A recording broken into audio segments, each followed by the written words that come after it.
Hello 4-Hers, my name is Charles Young. I'm the Extension Program Coordinator out of Macon County, and we are here once again for our last two and final vlogs for Harvest Heroes 2020. On my left hand side we have Ms. Cameron May Young, and on my right hand side we have Mr. Knox Anthony Patient, and they have been so gracious to help me with all of my vlogs up until this point. Today we're going to be working on environmental science, building a sustainable and eco-friendly My Green City. So as you guys can see, we already have a few supplies here.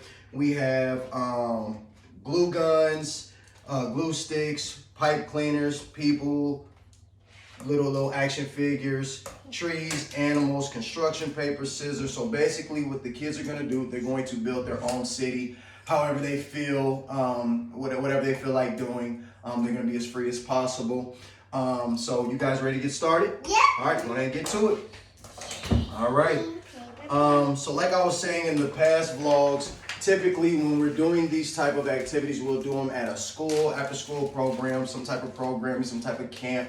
But during this situation, due to COVID-19, we have to improvise and we have to make things happen within the home. All right, so let's get started. You okay over there, Butter? Good job. This fall down. All right, environmental science. So, what is environmental science? Environmental science is the study of the effects of natural and unnatural processes and of interactions of the physical components of the planet on the environment. What do environmental scientists do? Specialists in environmental sciences use their knowledge of the natural sciences to protect the environment and human health. They may clean up polluted areas, advise policymakers, or work with the industry to reduce waste. Today you are an environmental scientist. You have been given the task to create your own city. However, your city must be green or environmentally conscious. This simply means that your city must be sustainable. What does sustainability mean? It's the physical development of practices that meet the needs of present users without compromising the ability of future generations to meet their own needs, particularly with regard to use and waste of natural resources. This means is being responsible with the resources that we currently have in order to protect future resources. At this time, we will typically place the students in groups, encourage them to brainstorm their ideas before building.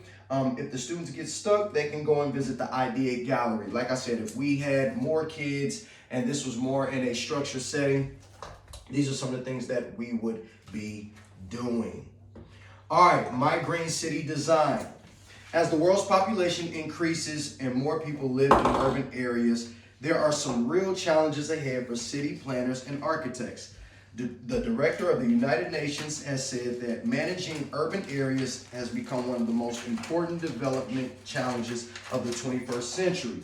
If we fail to build cities that are sustainable, all of our future is at risk.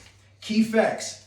Over 7.3 billion people live on Earth, with the population due to increase to a whopping 9.8 billion by 2050. And you can find that at worldpopdata.org for your own reference. Currently, over 80% of the U.S. population lives in cities. This number is projected to drastically increase. Land will become increasingly expensive and limited in cities due to the increase in population. Key note, I need you guys to pay attention to this. Many people are working towards trying to make cities more sustainable, more green. A sustainable city uses resources to offer a good quality of life to the people that currently live there while ensuring that there are enough resources available for future generations.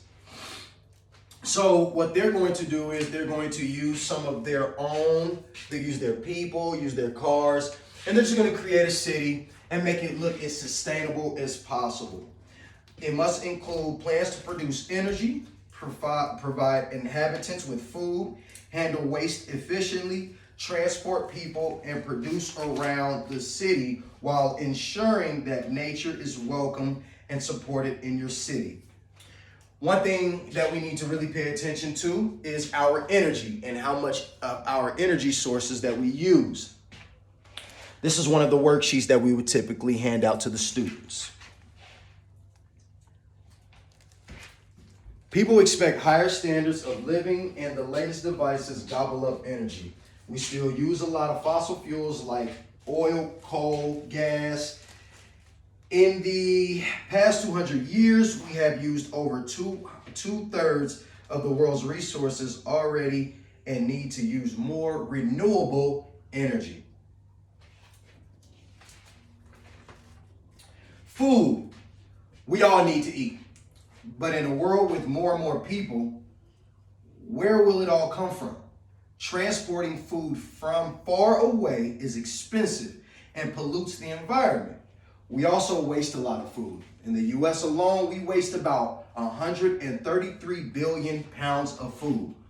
I don't know about y'all, that's a lot of food to be wasted, especially with the increase in human population. Nature. We need to remember that humans are not the only living things on the planet, and we need plants and animals to be able to survive. As you plan your city, remember to include green areas in your city and help wildlife move around your city on wildlife corridors. Wildlife corridors are areas of planting that help the green areas in your city link up for wildlife. It may be some plants on the edge of a road or even people's gardens. Flowering plants help encourage pollinators into your city. These will help your vegetables grow and increase your crop or food.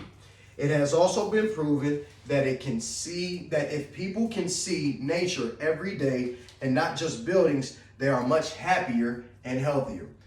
I'm gonna be honest, I love going outside. I love being outside. Do you like being outside, Knox? Yes. You like being outside, Cameron? Yeah. That fresh air, those things make me a lot much more happier, and I feel a lot more healthy. Transportation.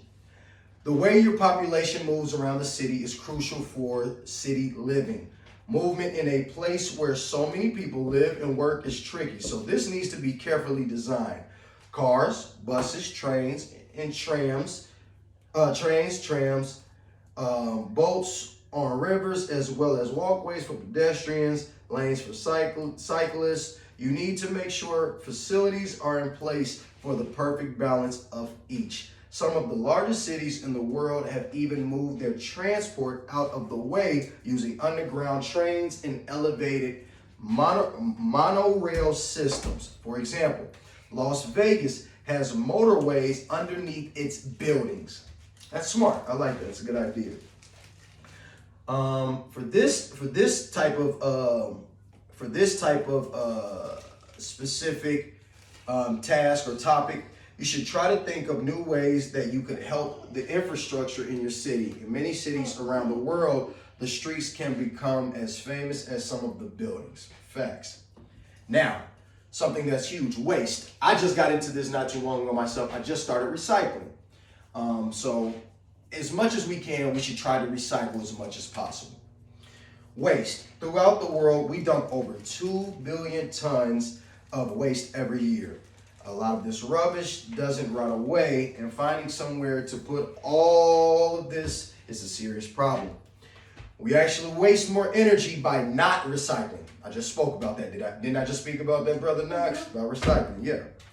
For example, cans of drinks are made from aluminum. 95% of more energy is needed to make a new aluminum can compared to one made from recycling other cans. That is a huge, huge percentage. 95% more energy. A lot of that energy could be saved if we just simply recycle. Okay? Now let's go to my Green City Idea Gallery. Types of energy sources that we typically use. We have solar, wind, hydroelectric power. For example, energy created or generated by water. We have electric, power lines, natural gas, coal, oil, and natural gas. So when you go to the gas station, just know that that's one of our main energy sources. Ways to grow your food: hydroponics, aquaponics, raised bed gardening, and a greenhouse. Ways to bring nature to your city: plant different flowers, create animal sanctuaries, build nature reserves. Types of transportation: cars, airplanes, bus and train, bikes, walking, maybe even boating if possible. How will you get rid of waste? Enforce recycling bins. I have 2 out back of my house right now. Enforce composting. Mandate that individuals reuse bags. I have a lot of plastic bags that I reuse, especially after I get done shopping. That looks amazing, Cameron. Good job. Now that we are getting down to the last little bit of our environmental science, we're going to take this time to show you guys what the kids made. Right now we have Miss Cameron's, her own city, her own green city. It's pretty good. Being creative. See, she got the rockets up, the rocket ships up top in the sky, the cars and stuff down at the bottom. Have a couple people, some type of trees. Looks pretty good to me. Good job, Cameron. Thanks. And we have Mr. Knox Patient. Gonna show his. He got his sun up top. He has a sun up top. Let me see. I can't see it. Give me a second. He has a sun up top, airplane, rocket ship. He has a few people being social. And he has a whole bunch of cars down at the bottom in a train. So that's what we have so far with the kids. Remember, try to reuse, recycle, be more sustainable. Try not to pollute our world as much as possible. And as far as being eco-friendly, just remember, you guys, there's a lot of us in this world, and it will really hurt us if we started running out of things. So that is the end of our Harvest Heroes 2020 vlog for today. Stay tuned, and we have one more to go with you guys. Stay tuned. Thank you.